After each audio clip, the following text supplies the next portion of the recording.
to another episode of College Football Forecast. I'm Brock Vieira, co-host of College Football Forecast. I am joined by my dearest co-host, Bill Carroll, currently on the road right now, so I'll be taking over the hosting duties for today. Final week of the college football season. It seems like it was just yesterday. We're kicking off in Ireland, and now we've reached its saddening but exciting conclusion. What are your thoughts on the season so far, Bill? North Linden Street. Well, I don't know if you can see me, but I guess you can still hear me. The first thing that, oh, there we go. The first thing that I would like to say is, as you said, I can't believe how quickly it's all happened. And certain things just jump out at you. The emergence of, I'm a small school guy, right? So the emergence of some of the small school guys who've transferred up. Cody Schrader, right? Who was a Division II guy, comes up and a walk-on at the Division II level.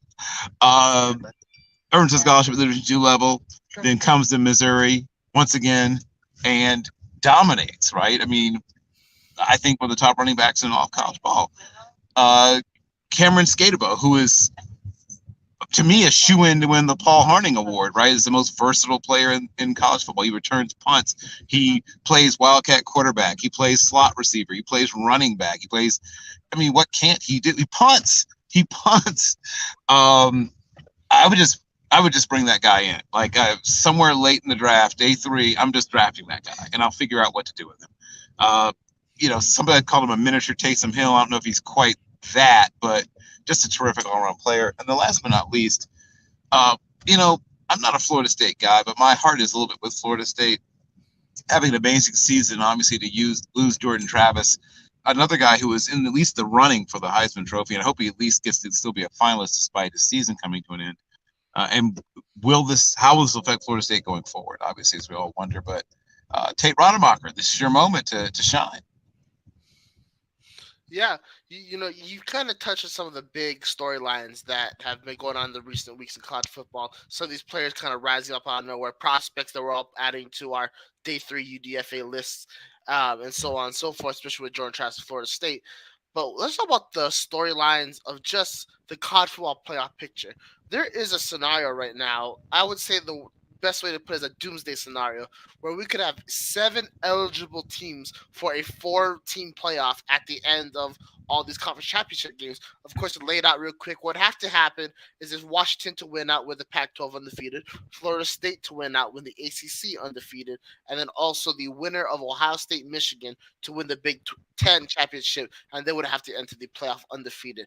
Then Alabama would have to beat Georgia in the SEC championship, giving both teams one loss. The team that Alabama lost to, Texas, if they win out and win the Big 12, they enter with only one loss. That'd be a 4 or 5 point loss to Oklahoma. And now we're trying to fill in, once again, 4 slots with 7 eligible teams. If that scenario does happen, how do you think the committee handles it, Bill? I don't see how you can knock Texas out, right? I mean, Texas has the quote-unquote highest quality win maybe in all of college football. Not only beating Alabama the way they did, where they did. So that pushes you in there. As long as they, don't have any other losses. They are a one-loss team. They've got to be the top one-loss team probably at that point. Then the next one-loss team before Alabama is the Big Ten school, right? That whichever Big Ten school ends up with one loss is probably the next, and then Alabama, in my mind, and then Alabama. So I think that those 2 just miss, and I think, to me, if there's 3 undefeateds, I don't see how you keep Texas out. Yeah, and that's going to be kind of pivotal talking point, because if you put in the 3 undefeateds and Texas, that means that Alabama would get hosed as the SEC champion. And then you also call it the question, where does Georgia fit into all of this, especially since they've won so many games in a row and 2 straight national titles. It's a very troubling topic that also gets thrown into a caveat, because let's say Oregon wins today against Oregon State, they're going to enter the Pac-12 championship game with 1 loss. Should they beat Washington, they would avenge that 1 loss. A lot of crazy scenarios happening during rivalry week rivalry week. We have the Civil War tonight, Apple Cup tomorrow. Yep. So many Yep. big rivalry games. And to talk about the biggest rivalry game, the big game, Michigan, Ohio State. We're breaking down once again the number one Yes. of the show, Yes. who is currently FOS. FOS. The number one friend of the show. FOS. yes, the adult Great at his ladies parents' and house. gentlemen. Welcome from Buckeyes Wire, Mr. Josh Keatley. Woo! Josh, welcome back. Bask in the Hey, man. glory of the number one friend of the show, people. Hey, before we get going, you mentioned Cody Schrader. My sister's here. She's from Missouri. Her husband was his Pee Wee coach. So that's all I got to hear about for 4 hours is how he paved the path for Cody.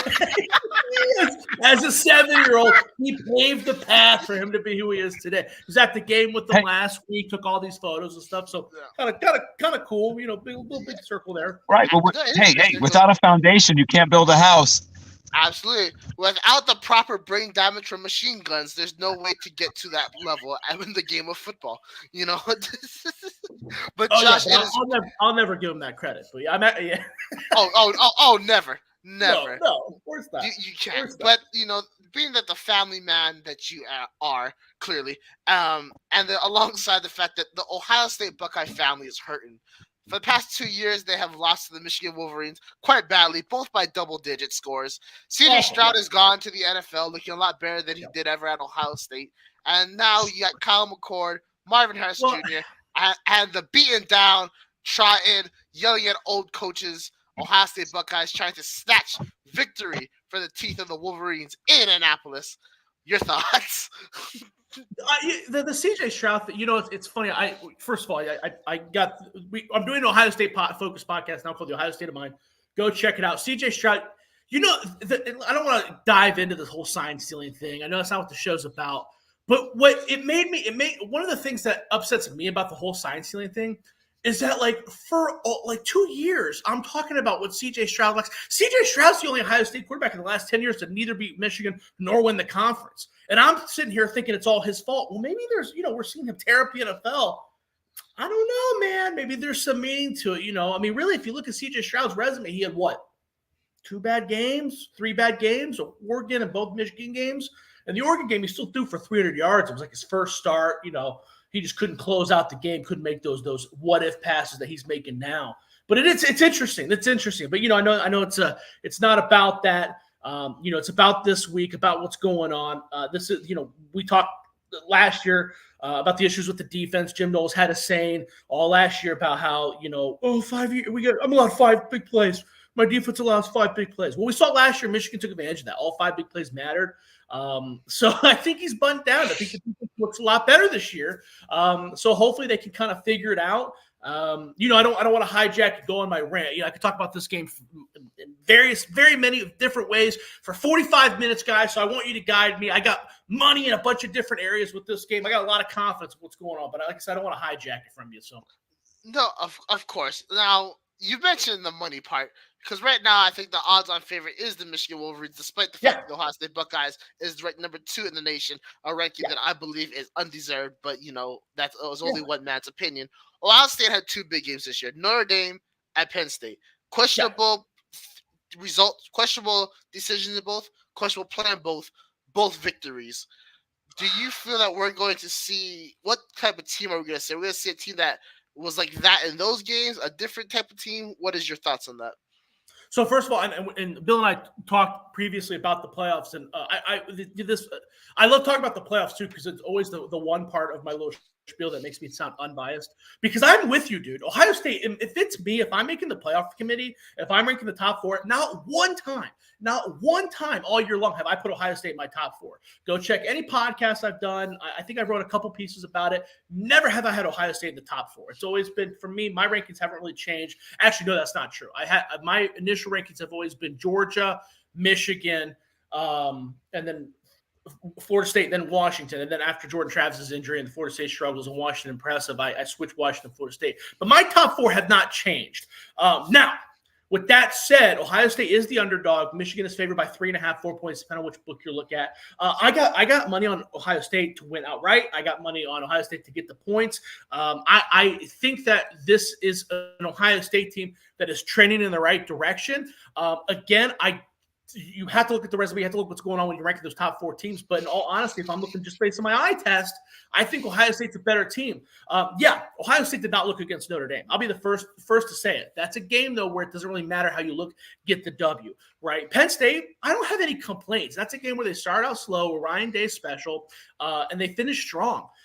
So I don't, they relied on what they need to rely on, and Marvin Harrison and their strong defense to win that game. Penn State's a great team, in my opinion, and we talked about it on this very show 4 months ago. Penn State has more talent than I thought Michigan. I thought Penn State was going to be the world beater. Now, whose fault that it is that they're not, I don't know. But I still believe that. I think that, you look at Penn State's offensive and defensive lines, they're pushing people around. They got some talent that I really thought was going to push Ohio State to the edge. We talked at the beginning of the season how I was worried about Ohio State's offensive line, Common Core, defensive backs. All those things have looked great.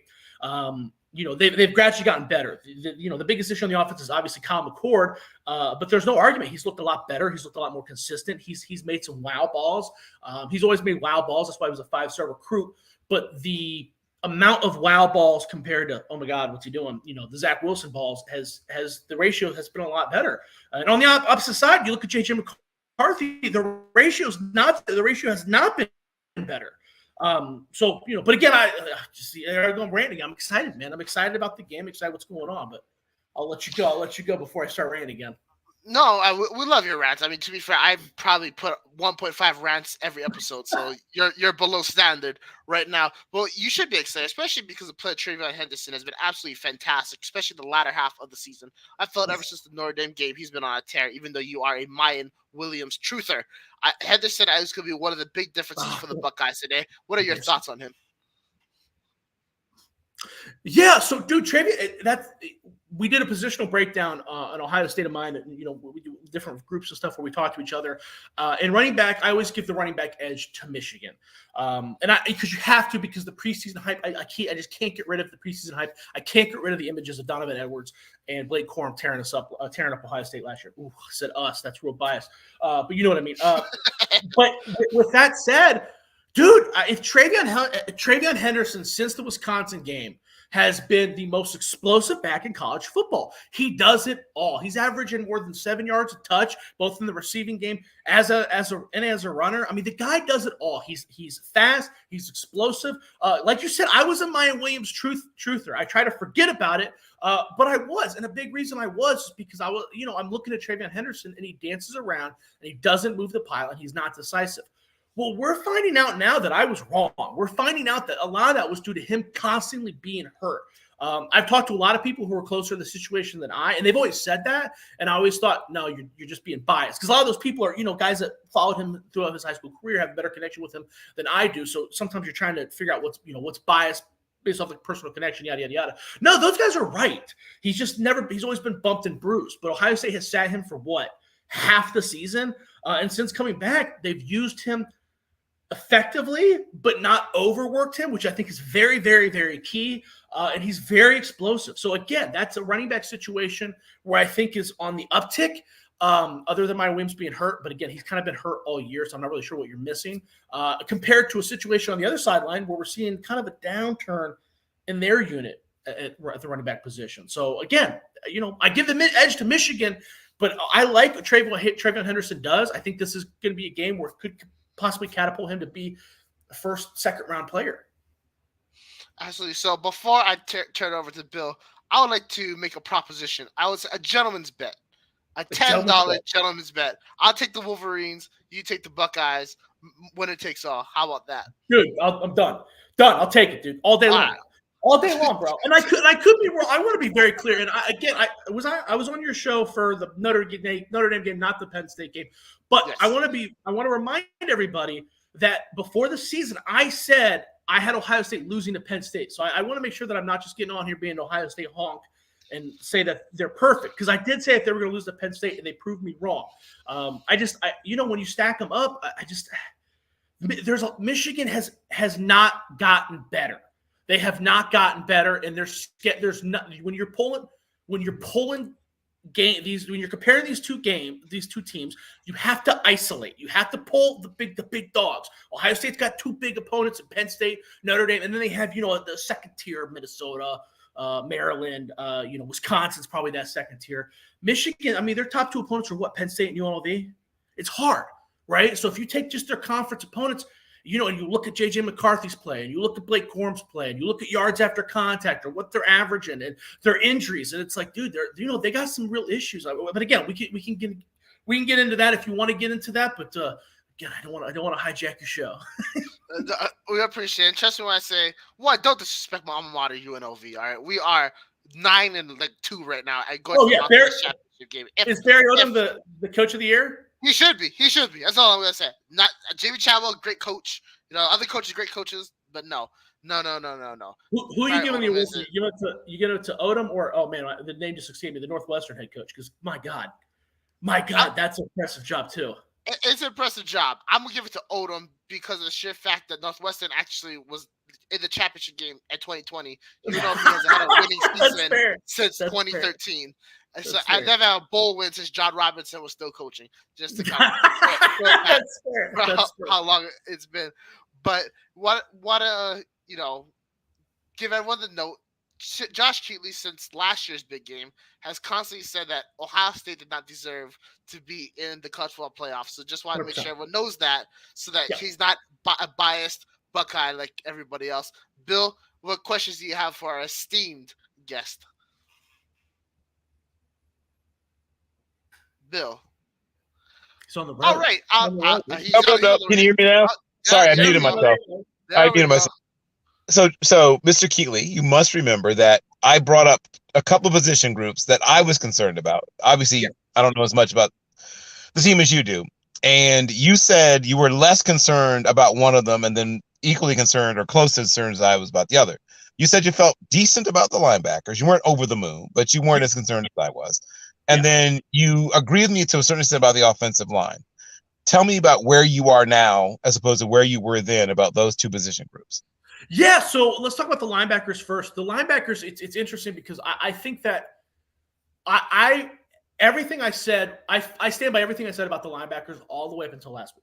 Okay, matter of fact, I think that the linebackers have outplayed my projections based upon the depth. When we were talking about the depth of the linebacking core, we talked about Gabe Power, CJ Hicks, some of these younger four-star guys that we thought were going to play. And we briefly mentioned guys like Cody Simon and Court Williams, but we also mentioned like these are former four-star, five-star guys that have been in college for 6 years and are always hurt. So we're just going to mention them and move on. That's not true. Court Williams obviously got hurt again, but Cody Simon has gotten extensive play. Steel Chambers was dealing with some bumper bruises, and Tommy Eichenberg has been out the last couple of games, or has been used sparingly. So he's gotten a long run. And in my eyes, when we talked at the beginning of the year, we talked about Tommy Eichenberg and Steel Chambers being the top two guys that are they're NFL level guys that are very, very competent and yada, yada, yada. Cody Simon has outplayed Steel Chambers. That dude is never in the wrong spot. Steel Chambers still gets lost every now and again, but he's like a Darren Lee Light where he's athletic enough to kind of right the ship and it not cost Ohio State. But Cody Simon has been playing out of his mind the last couple of weeks, so I'm completely comfortable there. Now, the reason why I'm still a little bit hesitant is because I don't really know what's going on with Tommy Eichenberg, man. You hope that, that's the beautiful thing and a terrible thing about college football is that there's such a large talent gap that sometimes if, you bump and bruise or get a bruise on your elbow, they sit you out against teams like Minnesota, which they should. They should. But at the same time, I don't know how extensive his injury is. All reports to me have been that Eichenberg was ready to play last week and was very adamant that he wanted to play last week and that he was held out by the coaching staff because basically they were like, we don't need you. So that to me is a good sign for Michigan because Tommy Eichenberg is still, the dude. He's still, that All-American caliber linebacker, probably not a guy that's going to be a 10-time All-Pro, but he's that second tier, what's this old saying, Brock? He's a hardworking gym route linebacker. You know what I mean? So, blue collar guy, bro. Yeah. But that's his hard hat. Yeah, but that's the dude that's do his job and go home with his wife and kids. Yeah. That's the dude that succeeds against Michigan. That's the dude who's always in the right spot. He rarely gets beat, rarely misses a tackle. So if he's 100%, I am more comfortable with the linebacking core right now than I was preseason. Now, if Tommy Eichenberg, if there's something deeper going on that I'm not aware of, I'm less comfortable than I was at the beginning of the year because he's kind of the lifeblood of that unit. With the offensive line for the first 4 weeks of the season, and I'm talking even against teams like Youngstown State, I was watching this offensive line going, oh my God, we're screwed. Right? We talked about how great Penn State's defensive line was, and I was worried. I was so worried. Simmons, the transfer from San Diego State, was not good. He was an absolute liability the first couple of games. Donovan Jackson, that was a guy that I gave him some first round hype on this very podcast, and he looked terrible. Matthew Jones, a guy who's been in college basically since I was in college, it was looking rough. Josh Fryer, the 4-star right tackle, was looking right. There was nothing good to say about this offensive line in the first 4 weeks. Then you started to see them like, okay, hey, they're pass protecting really well. Clearly, Kyle McCord was putting them in bad positions, holding the ball too long and not stepping up. When you're watching sacks live, it's kind of hard to figure out why the sack occurred. So your immediate reaction is like that. The defensive end did it. That left tackle was responsible. That wasn't really the case. A lot of it was, you go back and you watch it. It was like, Kyle McCord didn't step up here. Hey, that guy, clearly he should have read that defensive end. There was a blitz here. The defensive offside was doing what he was supposed to do. He didn't do it very well, but he still did what he was supposed to do. And it's Kyle McCord's fault. Right. But the run blocking was still bad. There was still not much of a push. I think that Simmons got used to big play. We saw he was all Mountain West. So I think that you're starting to see him you were starting to see him kind of grow into that Big Ten role. Obviously not an all-conference performer by any means, but he's able to handle his own. And I think that's helped Donovan Jackson because Donovan Jackson was looking over his shoulder being like, dude, this is going to screw up, trying to do too many things. Now he's returned to kind of an all-American form. Matt Jones, he's been getting some work at center and guard, and he's playing at an all-conference level. Josh Fryer, I don't know if he's playing – some people think he's playing off conference level. I don't know if I agree with that, but he's not a liability anymore. So I'm more comfortable with the offensive line play now than I was before. They're getting a push. Travion Henderson is doing a much better job reading and understanding the offensive line. I think at the beginning of the year too, you were seeing a lot of Chip Trianum. Chip Trianum is a guy who's bouncing from linebacker to running back, and you can see that in his running style, right? He gets the ball and he just moves forward, which is great. That's great, but sometimes that's not really what you want all the time when you have someone that's explosive as Travion Henderson who's able to be like, okay, this guy's getting beat. I'm going to squeeze in here and just go. And that makes offensive line look better. So I'm more comfortable with the offensive line now than I was when we had that conversation. Got it. Anything else, Bill? All right, moving on. So, obviously, you're very confident about this game. You outline the reasons why. Yeah. This game, to me, is going to help define Ryan Day's legacy at Ohio State. Whether he's going to be Jen Tressel or John Cooper. And honestly, he deserves Cooper-level respect. But he's not even getting that right now from the Ohio State faithful, in my opinion. How do you feel the pressure is affecting Day and the rest of his coaching staff? I don't know. I was on again the Ohio State of Mind podcast. I was on with Michael Chen, one of our co-writers of Buckeyes Wire, and I did at the end. I made the mistake of bringing it up. I made the mistake of like, oh man, there's a lot of pressure on Ryan Day because if they lose, we might be talking about him losing his job. And Michael shut it down. He was like, dude, what? Why would you say that? Look at his record. Look at what he's done. And I kind of self-reflected, and I argued with him. And then I was on the show, and I said the same thing. We talked about him being on the hot seat, and I said Ryan Day should be on the hot seat. When you look at Ohio State, I don't care what Ryan Day's record is. There's only 2 games a year that are I can coach against Youngstown State. I can do that. I can do that. You guys can do that. We can have a coaching staff of 3 and beat Youngstown State. So those aren't the games I care about. I care about Michigan, Notre Dame, Penn State, the Big Ten championship, the playoffs, and he ain't winning those games. He's not even in the conference championship game. I think that there is a lot of pressure on Ryan Day to show what's up. But again, when self-reflecting on that podcast, going back and listening to myself, I do think that me and there is a portion of Buckeye fans are really quick to assume that all the issues of him losing to Michigan are his fault because that's what we see.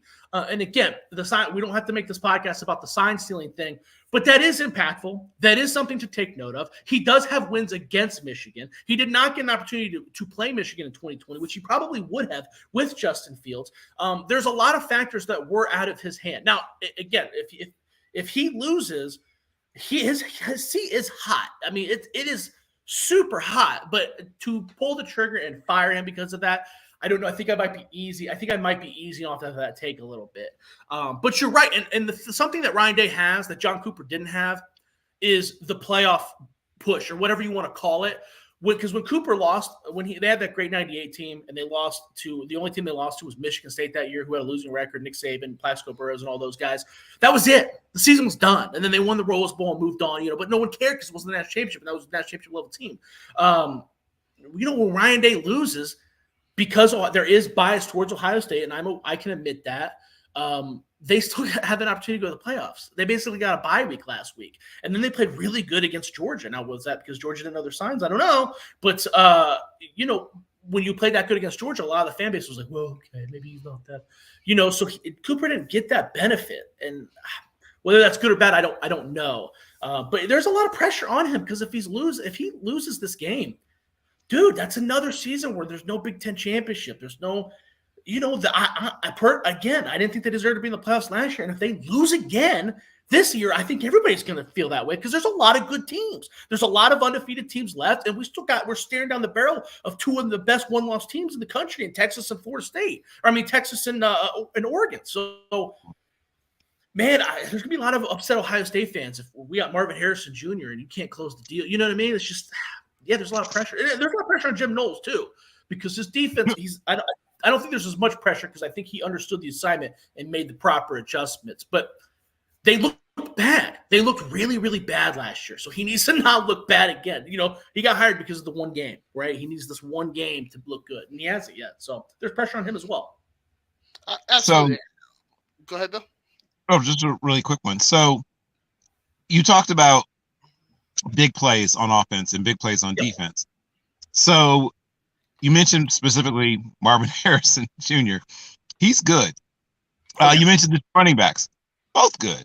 And even Chip Trainum sometimes sort of linebacker / running back. I do think that he's sort of got, it's cool that he can do both, but I think it's sort of slowed his development having him 100%.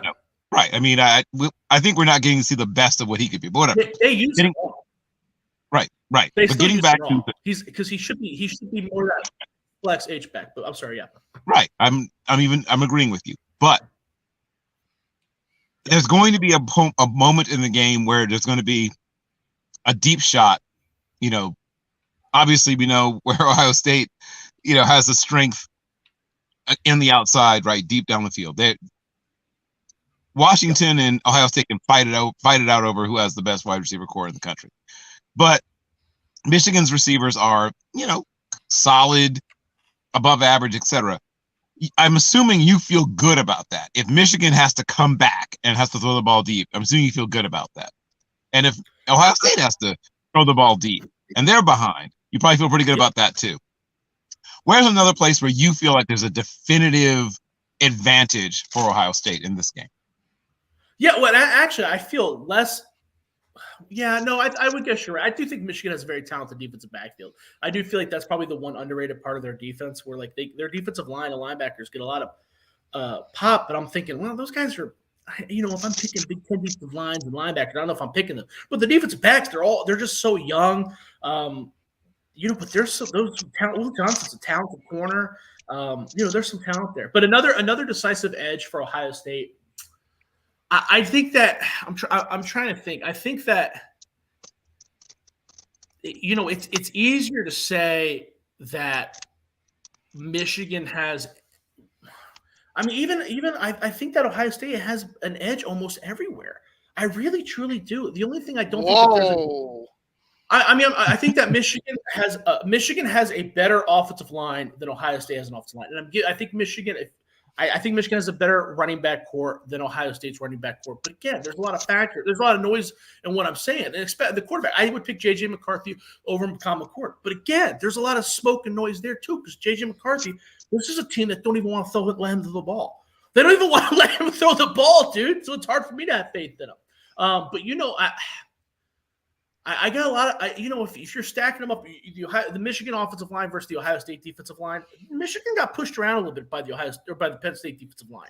They really, truly did. They didn't start to separate and dominate until the second half.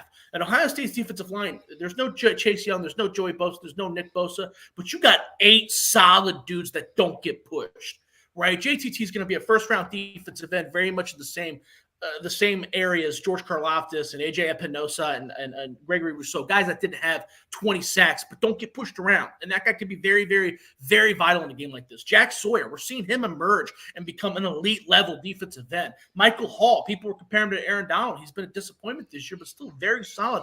And he can pop once he's healthy. Tyleik Williams, that's a guy I had as an underrated guy, and he's been all conference level. So, I guess that would be my next edge would be, I think that the Ohio State defensive line I think that they're properly prepared to push around, or at least do better than most people think against this really, really talented Michigan offensive line, especially if Henderson's their left tackle is hurt.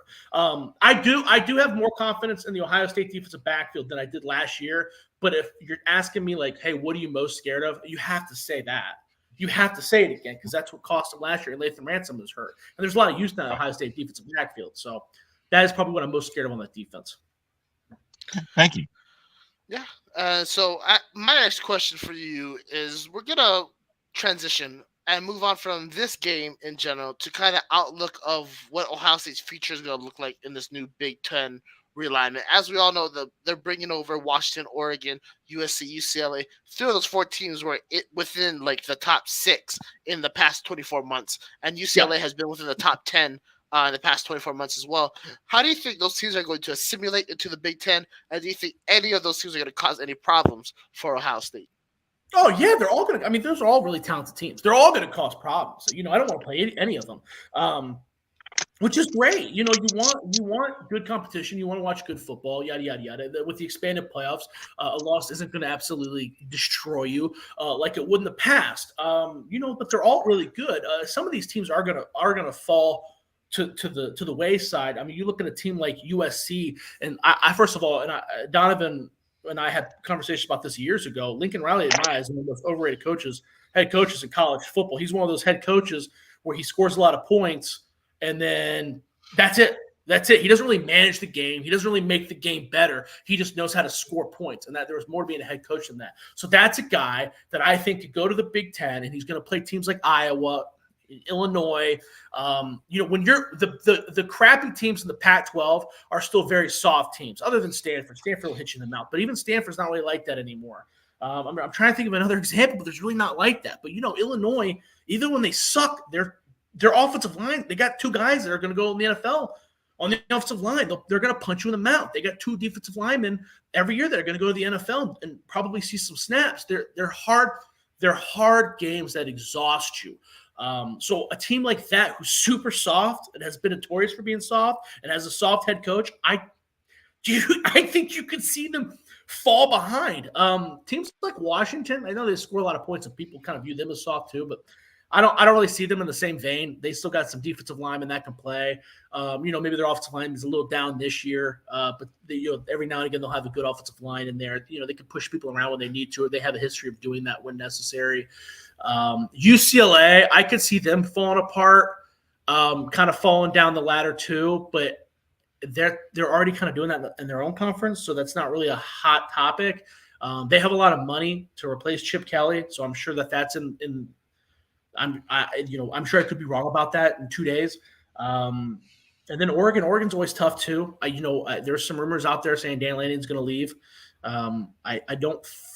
If I had to put my money on it, I don't know if that's true. It'll be very interesting to see what he does. But Oregon's very tough. They got that Phil Knight money behind them. So those are guys. I don't think that there's going to be a whole lot of issue for them to compete. That's kind of my take on it. My concern is not necessarily Ohio State. Ohio State, Michigan, USC, Oregon, Washington. Those guys are all going to get the push. Ohio State is one of those. Kind of like the SEC is way worse about it, but they like to protect their big dogs. The Big Ten is very similar, and I think getting rid of the divisions is their way of doing that. They're very clearly sick of seeing Iowa in the Big Ten championship game, Purdue in the Big Ten championship game. So in my eyes, them getting rid of the divisions has already established the haves and have-nots, because now they can kind of puppeteer who they want in that game. That's my biggest issue with the expansion. If you're going to do it, fine. great. If you're going to realign, fine, great. But those divisions to me are key. I think you should get rid of some of those non-conference games. These guys are playing too many games with the expanded playoff. Maybe, if it were me, and this is a whole nother conversation talking about the future of college football, what it should be, I would have, if you're Ohio State, you have college football should have like 10 regular season games. So one game where you're giving a smaller school a bunch of money to Ohio State playing Akron or whatever. And then your 9 conference games with your division. And then you rock and roll with the expanded playoffs. And then that even gives you room to expand the playoffs even further. But that's a conversation for another time. But that's my big concern with the realignment is that they're getting rid of the division. So I'm looking at, dude, are they just going to have Ohio State versus Michigan back-to-back every year? Like that's not cool. I feel like that gives you more wiggle room to screw with the schedules too. I mean, the SEC is notorious for that. Alabama's played like one back-to-back away game in like 20 years. Meanwhile, Vanderbilt has one every year and they're both back-to-backs like Alabama and Tennessee. Like that's not cool. You can see what they're doing, and I don't want the Big Ten to do that. So, yeah, you bring up a fair point. Especially since you're going to have to include West Coast travel as well for a lot of these teams, and also the travel that before we'll have to do in general. Washington, in my opinion, did something very smart, and I think they kind of sensed the move happening. They scheduled several years ago at Michigan, a couple years ago, and then at Michigan State this year. Do you think that those out-of-conference games have given them the experience needed to have a stronger impact in their first year in the conference? No, I don't think that's going to – Washington, I don't think Washington is going to really be – I mean, it's not like Washington isn't L.A. It rains in there. It's not freezing, but I don't really – that's not going to be the culture shock. The culture shock is going to be USC and UCLA playing, these very slow and plodding teams in the snow. It's not going to be fun to play at Minnesota. It's not going to be fun to play Iowa because they slow the game down. They make you uncomfortable, and it's an uncomfortable environment. Even Ohio State, it gets cold. It's snow. Those are the teams that are going to have a harder issue with it. A team like Washington and Oregon, it gets pretty. It doesn't get cold. It doesn't get as cold as places in the Big Ten, but they're dealing with a lot of sideways weather constantly. It's the California schools that are going to have the most issue, I think. Yeah, it's a very good point. Bill, what are your questions for our guest? My next question deals specifically with the most improved, where you've seen the most growth from the team. And you can include coaches, but position groups or individual players at Ohio State. And then spanning outward to the Big Ten, what will this do for Big Ten recruiting now having, the coast, and now both coasts, if you want to count Rutgers and Maryland, having both coasts now open to you, what does that do to the recruiting picture for the Big Ten? Sure. So that the improvement thing is, I think that I'll say a couple things here. The defensive backfield. I was on this very podcast. And I said that's a big weakness. They played like crap last year. They played like crap last year, and they were also two of the starters actually left. So not only did they play like crap, but this is an experienced crap. Davison Igbinosun, they got a transfer from Ole Miss who didn't play at Ole Miss. So I'm like, dude, oh my God, this defensive backfield is going to look rough. Nah, man, they look really improved. Davison Igbinosun, you saw why he was struggling to see the field at Ole Miss. And he's transformed into something that is very, very good. He still makes a lot of mistakes, still very physical. I would be surprised if he doesn't get 1 or 2 pass interferences on Saturday because that's his deal. But he's a great fit in this defense. Denzel Burke, he's back to his All-American form. Josh Proctor, it's funny. Josh Proctor's a dude. I would love if an Ohio State historian would tell me how many, if Josh Proctor owns the record for most opening day, like depth chart starts. I mean, he's been in college for like 7 years, and every year he's listed as a starter, and every year he kind of fades to the back because he's just not very good. That's not the case this year. He's been a really reliable, I don't know if it's because he's turning 30 or whatever, you know what I mean? Like he's finally a man playing with boys or whatever the deal is. But he looks really good. Lorenzo Styles Jr. Sonny Styles. Shoot, I got the Styles boys confused. But yeah, Sonny Styles has developed into a really, really nice player. Lacks a little bit in the pass coverage, but dude, he moves on the ball in the run game. So definitely, I'm much more happy with the play of the defensive backfield than I thought I would. And even these freshmen, Jermaine Matthews is playing a lot, and he looks good. Jair Brown has played a little bit, and he looks good. That's a sophomore who saw play last year and got beat like a drum. Malik Hartford, the safety who had that viral clip in high school. That's a guy that I thought, you can't hit like that in high school and expect for that play to transition as a freshman. No, he's great, dude. He's really, really good. So this defensive backfield, it's deep. It's great. It's still the weakness because there's been injuries and swapping, and some of those guys aren't complete players. But I'm much more comfortable, and I think it's much more improved than I would have thought, and which also gives Jim Knowles a lot of credit. I think he's vastly improved. This is a guy who really liked to do things his way, and I think Jack Sawyer's stunted growth was proof of that. He was standing him up, playing him as a weird linebacker, that weird bullet or whatever stupid name you want to do it. And then I don't know if Larry Johnson kind of pushed him the right way or what was going on there. But in the offseason, he obviously took that in and said, listen, I don't need to do that anymore. This is the Big Ten. I don't have to have that weird position. Or if I do, I should probably utilize a guy like Sonny Styles as safety. I'm gonna let Jack Sawyer run, and you're seeing that position be more of a pure defensive back and a move around safety, which is what it needs to be in the Big Ten.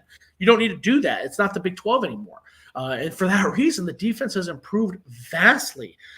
It's hard to isolate that because you're the same thing last year. Oh, this top 5 defense and they're beating up against Maryland and Minnesota and Indiana, but no, I mean you look at teams like Notre Dame, Penn State, or even crappy teams that move the ball. They're doing really well. It's a really, really good defense. He makes adjustments. So I think Jim Knowles has kind of learned his lesson. And I was a guy that didn't want to hire him. On the offensive side of the ball, I'm hoping I can sit here and say Kyle McCord. Accuracy is not a thing that is based on competition. I'm sure it's easier to complete a hard pass when you're playing a team like Minnesota. But still, I always say one of the best passes I ever saw Trevor Lawrence make in college was against the Citadel. It's true. He, went right. He threaded the needle big time. And people would say it's a Citadel, but I'm like, dude, it was a 50-yard pass between 3 people. Doesn't matter who the competition is. Kyle McCord has been making those throws, but again, he does have to do it against a major opponent for me to be proven right. But he has improved. I mean, this was a guy.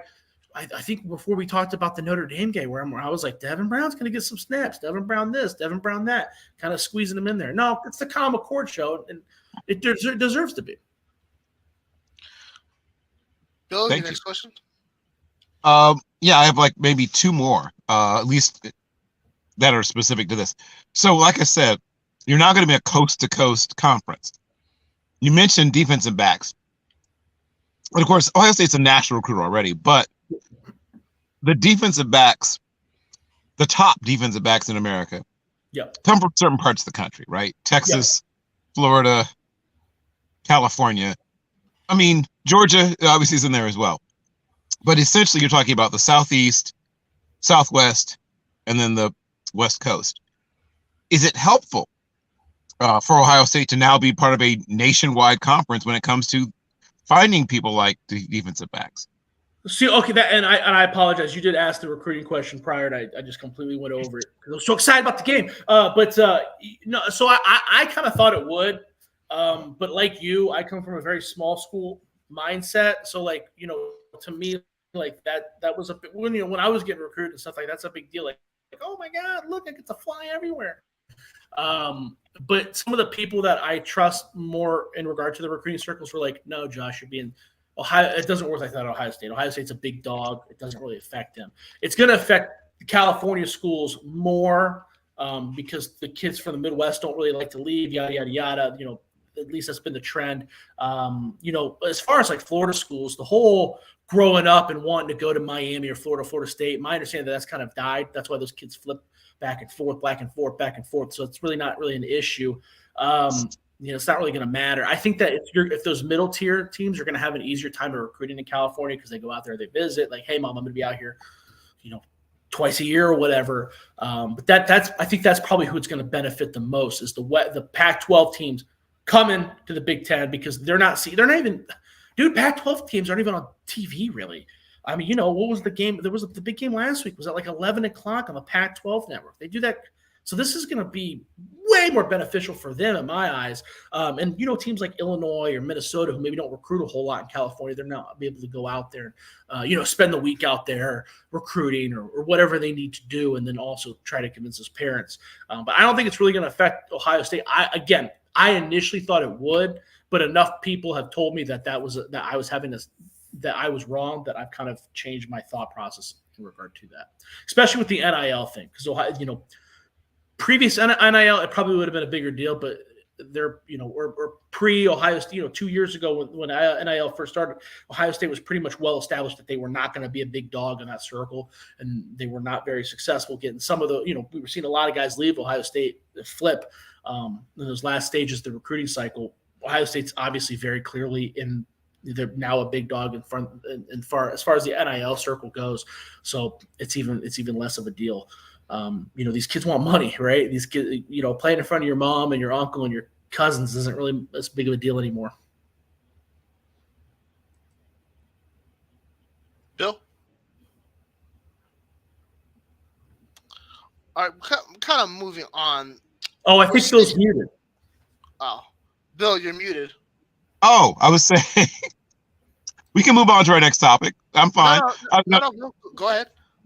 No, I mean, the last thing I'll say, and of course, it just sounds crazy to me with a guy who's like on a record pace for winning percentage at a school is no matter what happens in this game would ever be on the hot seat. It still sounds crazy to me. But getting back to what happens if your team wins, say you get into the college football playoffs, say you win the national championship game, people are going to come and grab some of your assistant coaches. It's a compliment in a way, right? I mean, Saban says goodbye to an assistant coach, seems like every year or every other year at least. Do you have in your mind coaches you would like to bring in if somebody did come in and scoop up your offensive coordinator or your wide receivers coach? Like that, we talked about this. How you've managed to keep Brian Hartline as long as you have is a mystery to me, quite frankly. But do you ever think about people you'd like to see come in if you should lose some of those high-valued assistant coaches you have at Ohio State? Yeah, the first person that comes to mind is Chip Kelly. Chip Kelly, I know everybody talks about him losing his job being on the hot seat. Him and Ryan Day have a relationship. Chip Kelly coached him at New Hampshire. Right. Chip Kelly's still a really intelligent guy. I mean, you listen to him talk, the way he coaches, the way he you never watch a Chip Kelly game. Well, I shouldn't say you never. You rarely watch a Chip Kelly game and say, there are certain times. I mean, even with Ryan Day, I'll sit through an Ohio State game. There'll be 5 plays where I'm like, that was an awful play call. Why did he poop his pants there? What are we doing?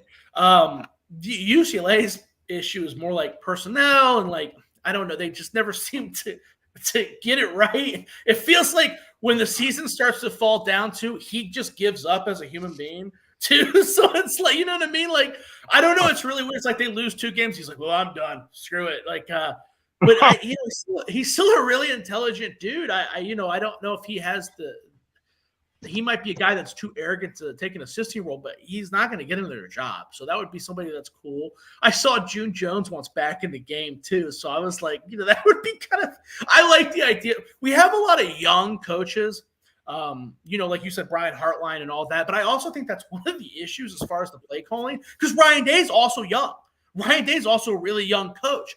I don't think it'd be a bad idea. I think that when they lost Kevin Wilson, who was a former coach at Indiana, who was a very, very good coach at Indiana and got fired from Indiana because of not his coaching performance on the field, but the things that happened off the field, we're seeing the dip in the offense and the dip in the red zone offense and the efficiency went down when he left.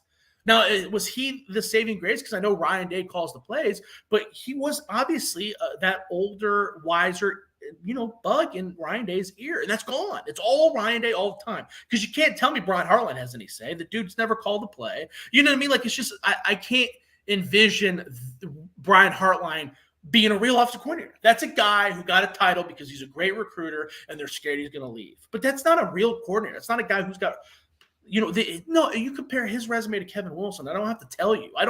You know what I'm saying? So going and getting a guy like Chip Kelly, June Jones is not going to happen. But, I watch a lot of CFL football and all that. So June Jones, USFL and all that. So I'm a little biased towards that. But a guy that's in that realm, that's call play, has been there, kind of be the wise old man in your ear. It's on your coaching staff. That would be pretty cool. That's ideal. We know when Seth Luttrell got fired from North Texas, and Ryan Day promised, I don't want to call offensive plays anymore. I'm going to hire a real offensive coordinator. Seth Luttrell was a great coach. That offense is great. North Texas was garbage. They were going to bowl games every year, and he got fired because I don't know. I really don't really know why he got fired. That's a good coach. Runs a similar type of offense. That would have been a guy that I thought, okay, he's been the big man at the desk at a legitimate college football program. Bring him in to call plays. So, a guy like that would be great.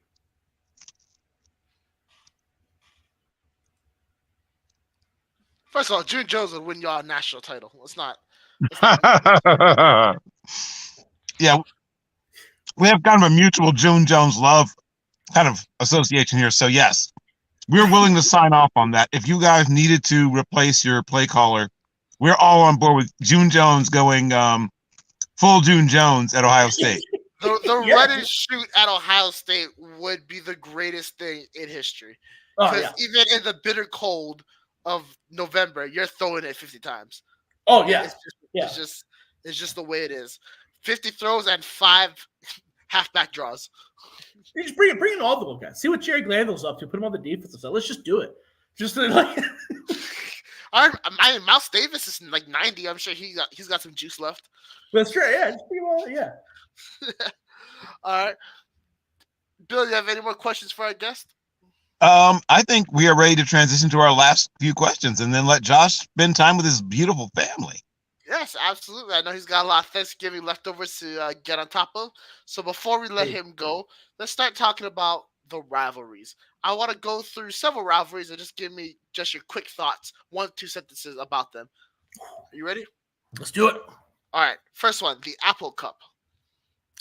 Dude, I desperately wanted to put money on Washington because Washington State has fallen off of the map. The spread's 16 points, and every person who I respect in the game has been like, dude, don't bet on that game. I was like, okay, fine. I'm going to back off. I'm not going to bet on it. So I am taking Washington at that spread. And the reason why is because UCLA, Arizona, and all those teams made them look stupid on defense. I mean, their offense is horrible against them. And I think Washington has that kind of caliber of defense. And I know for sure the Cougars cannot stop the Washington Huskies offense. Moving on. 16 scared me off too, Josh. So I was told by Command Sergeant Major Mackey many years ago, they're old soldiers, they're bold soldiers, but there are very few old, bold soldiers. Unless you can buy that spread down a little bit, I'm not in at 16. Yeah, I backed off of it. Well, like my dad told me, get out of my room. Moving on. We're going south tonight. The Civil War, Oregon State. What you like? Oh, I got money on Oregon tonight, baby. Bo Nix is playing on another level. Again, this might be a side effect of being 30 years old in the COVID era of college football, which, by the way, we'll have to have a podcast in the offseason about how that was the worst rule in college football history. Dude, I mean, come on, man. And then I got to hear every Saturday, I got to listen to these announcers talk about how great it is that this dude's been in college for 8 years. But, yeah, I mean, Oregon's just playing on another level. That's going to be a team that's fighting for the playoffs. Oregon State, dude, they've got to be emotionally exhausted. This just is too much. It's too much back-to-back for these kids. So, yeah, I got legitimate money on this game. Yes, I have Oregon State, but plus 22 teaser. I don't think DJ is going to be that guy. I do think the Oregon State defense is going to be up to the challenge. I think we're going to see Bo Nixon a little bit of trouble, but nothing too concerning. Moving on, we got going out to the East Coast. Clean, old-fashioned hate. Georgia Tech. I mean, are we still calling this a rivalry? You sure that's one of the games you want to bring up? I mean, there's a lot of them, so we're chugging through. What's the spread on that game? It's like I don't points, know. right? I'm putting money on whatever it is. I'm putting money on Georgia. I don't really. My only concern is that, like, are they going to bench their starters? Like, that's like my only concern with that game. They're just Georgia's. They've hit a mode, bro. They've just hit a mode. They hit a mode. That's one way to put it. But good, fair enough. We're gonna go down. Auburn, Alabama. What are you taking? So this is another game I'm going to stay away from. I definitely lean Alabama just because they're more talented. We saw Auburn struggling against New Mexico State, and part of me doesn't really think that's because they were looking ahead. I think that might be because they just suck. So, again, that was another one of those similar to the Apple Cup where enough intelligent people were like kind of told me to back off that I was kind of like, okay, you know what? Fine, I'm going to back off of it. That's fair. Hugh Freeze is the Nick Saban killer. We know that from his time at Ole Miss, Uh-huh. and also just time being a horrible human. However, I am taking Alabama Crimson Tide in this game, going out south to the sun And side. just a quick shout out to the program in New Mexico State, winning their first game against an SEC opponent in the history of their program, and it wasn't a squeaker. It was 31-10. I mean, they handled them. Yeah. Yes, Diego Paiva is real. Jerry Kill is real, and they are going to play for the Conference USA title in 2 weeks, or actually in 1 week. 1 week. Jerry Kill is another guy, but Minnesota gets some hate for how that whole relationship ended, but they didn't fire him. He had some medical issues. Yeah, so, well, he suffers from epilepsy, and yeah. At times it was well managed, and then for a while there he was struggling, and I guess he's on a new medical regimen now, and he's solid again. Yeah, but he was a good coach in Minnesota as well, and every place else he's coached. Yeah. Southern Illinois. That's right. Yeah, it was Southern Illinois. Yes. Now we're going out south, Florida State. Dude, who? Florida State. So the battle of backups, bro. That's a game I wanted to bet. Again, I wanted to bet on Florida State. I feel like their backup showed some juice last game. He played a little bit last year, right? Rodemaker. I mean, I just feel like that name was familiar. These wide receivers. Tate Rodemaker's played. I think it's his 4th start, is what this would be. Yeah, and Jordan Travis is good, but he's like your typical good distributor college quarterback, very much in the same vein as Reggie Ball and L. Roberson and guys where it's like, is he really that good, or is he just kind of in the right situation at the right time? So I don't feel like he's going to be super hard to replace. Graham Mertz, same thing with Graham Mertz, but a little bit of a different level. There's probably a smaller drop off from Graham Mertz to his backup. But the Florida State wide receivers are so good, and the defensive line is so good. Florida State's one of those teams where they're underappreciated because they don't have a lot of depth, so you see them move these guys and bench these guys really fast when the game is out of hand. There's not really any stat packing going on, especially on the defensive side. But I backed off of it. Again, enough people told me, Josh, that spread is too big. Enough people that are tighter in the recruiting circles told me that the backup quarterback in Florida is really not that bad. Might even be an upgrade for Mertz. That I got scared and bounced off of it. That's fair enough. We're going to go to our last rivalry game, the Territorial Cup. Arizona State. Who are you taking? The answer's not hard. Come on now. Well, because the spread's huge, though. You got to take Arizona. Yes. Outspread. Have to. What's the spread? It's like 27? Whatever. I don't care. That's fine. I'll leave the points. Arizona State. Yeah, I believe it is. Arizona's tough. Arizona's fighting. And Arizona still has motivation. They're fighting. Technically, they're still in the conference championship hunt. Right. Yes. But they're not officially out until Sunday, right? No, I think they're officially out tonight if Oregon wins. Is that true? Yeah. Whatever. They're a good team. They've shown they're a good team. They've played with some big dogs, and Arizona State's been rough. Yeah, and Jed Fish is one of those guys who's going to get some votes for Coach of the Year. Oh yeah, as he should. Yeah, I just think that spread's huge. But you're right. It's one of the deals. College football. These kids are going to come out amped. Let's rock and roll. All right. Well, Bill, you have any more questions for our host? Well, Josh, if Ohio State makes the college football playoff, will you come back at that point?